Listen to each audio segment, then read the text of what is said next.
Welcome to Culture Talk. This is the segment where we talk about culturally relevant topics that you can use to start conversations about your faith. I'm joined today with astrophysicist Hugh Ross. Thank you for joining us today, Hugh. Oh, my pleasure, Sandra. We're back in Zoom mode, but you know what? We're going to make this happen. We're very excited to talk about a topic that I think is pretty popular among our viewers. They are always curious about dinosaurs.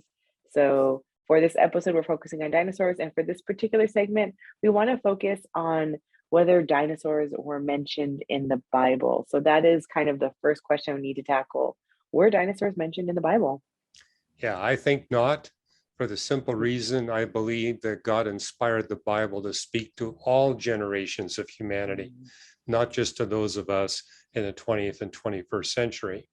Therefore, I don't expect the Bible to say anything about dinosaurs, about neutrinos, about Neanderthals, because those are scientific issues that only people living in the modern era would have been aware of. Right. That is a very good point, because we always kind of view the Bible as our current place in time and expect it to kind of speak on all issues that aren't necessarily relevant to salvation.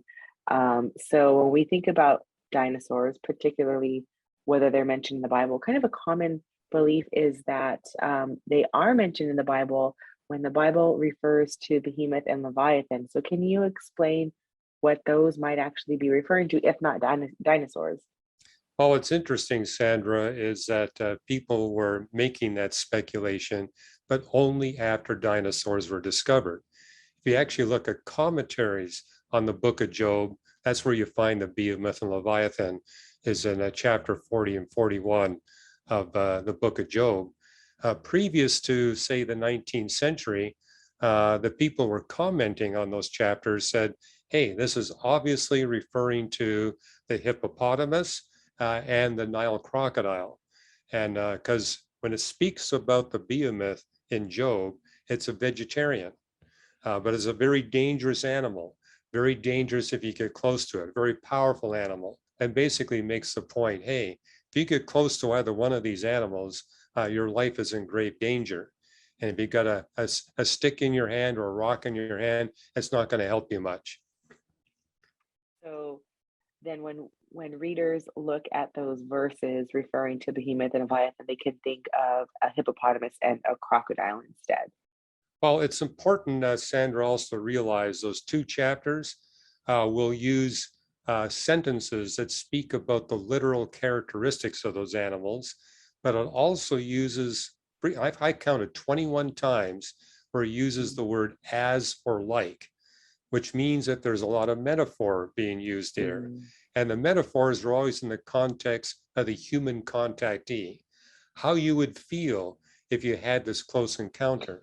So for example, it says of Leviathan, it's like it's breathing smoke out of its nostrils and fire is coming out. It's not referring to a literal fire and smoke, but it's basically referring to how you as an individual would feel if you were face to face with a really big crocodile from, say, 10 feet away. You'd be utterly terrified. But if you look at the other sentences, it talks about how this Leviathan has this big tail that swishes through the mud, has these two rows of things on its back which protect it.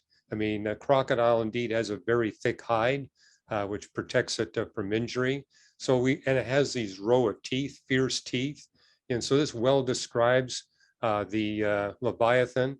And likewise, when you look at the behemoth, it talks about how it sits in the water, everything. And I think what gets people thinking this is dinosaurs is it talks about the behemoth having a tail the size of a cedar tree.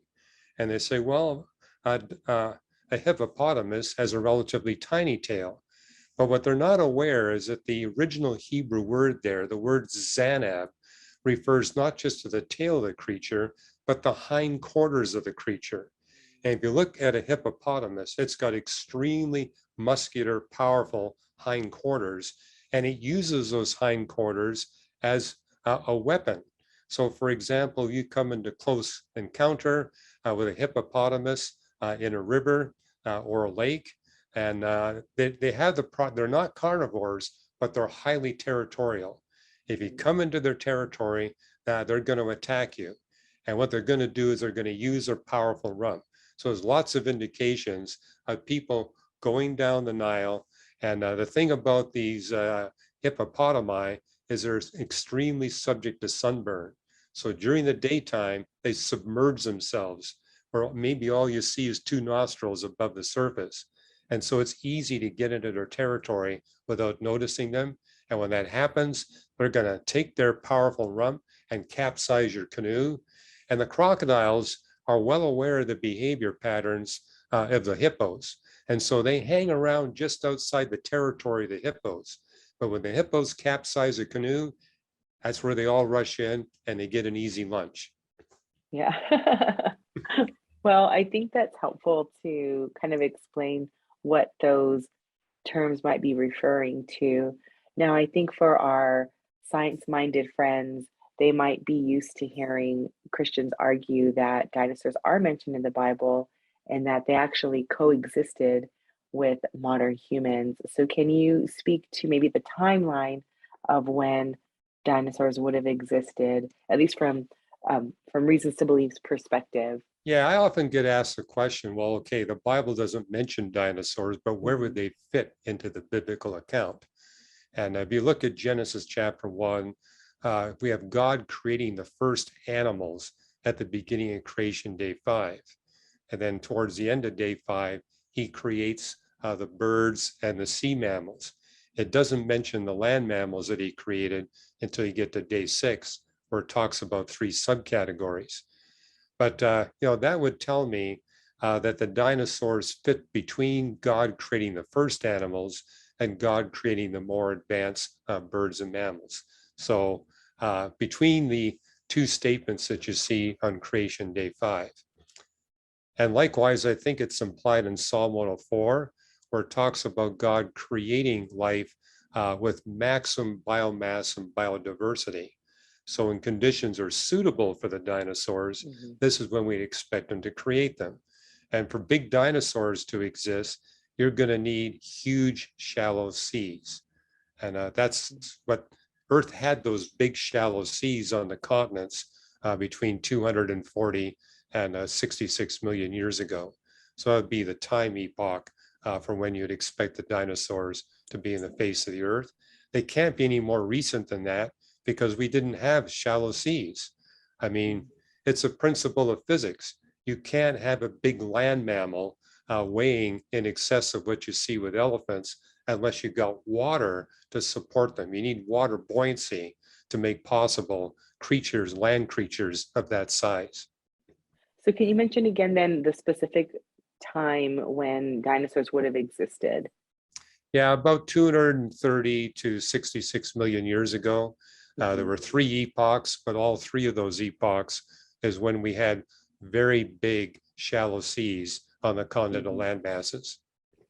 Right. Well, thank you so much for that. I know we're just barely scratching the surface here with this topic, and I believe that you talk more about this topic in your book, Hidden Treasures in the Book of Job. That's correct. Right. So if viewers, you want more information on this topic, go to shop.reasons.org and look for Dr. Hugh Ross's book, Hidden Treasures in the Book of Job.